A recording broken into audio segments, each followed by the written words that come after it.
Lava iris 51 hard reset. ব্যাটারিটা লাগান, power button আর volume plus একত্রে টিপ দিয়ে চালু করতে হবে।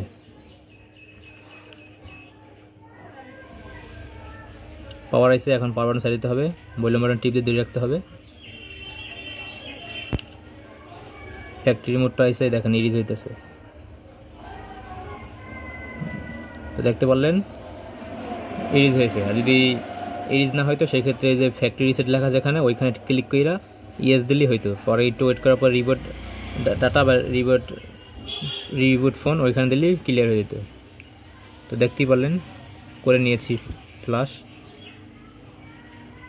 এটা ছিল একটা পদ্ধতি, আমি এখন দেখাবো আর একটা পদ্ধতি। বন্ধুরা, লাভা আইরিস 50 হার্ড রিসেট করার চাইনিজ ভাষা দেয়, চাইনিজ ভাষা যে আসে হার্ড রিসেট করার সময় চাইনিজ ভাষা আসে সেটা দেখাবো। যদি ভলিউম প্লাস বাটন কাজ না করে সেই ক্ষেত্রে কীভাবে ফ্লাশ করে নেবেন ভলিউম ডাউন বাটনের মাধ্যমে সেটা দেখাবো। দেখেন, প্রথমে পাওয়ার বাটন টিপ দেবেন, পরে ভলিউম। এখন আমি পাওয়ার বাটন ছেড়ে দেবো, যাতে পাওয়ার আইসে লাভা লেখাটা আইসে লোগোটা দেখা যায়। তো ভলিউম ডাউনে টিপ দিয়ে রাখছি, চায়না ভাষাটা আসার জন্য অপেক্ষা করতে হবে।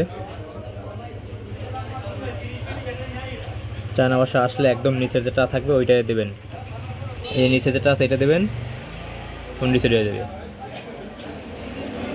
1 2 3 প্রায় 27টা ছিল, একদম নিচেটা দেবেন, রিসেট হয়ে যাবে। এইভাবে ফোনটা রিসেট করে নেবেন। আশা করি আপনাদের ভিডিওটা ভালো লাগছে।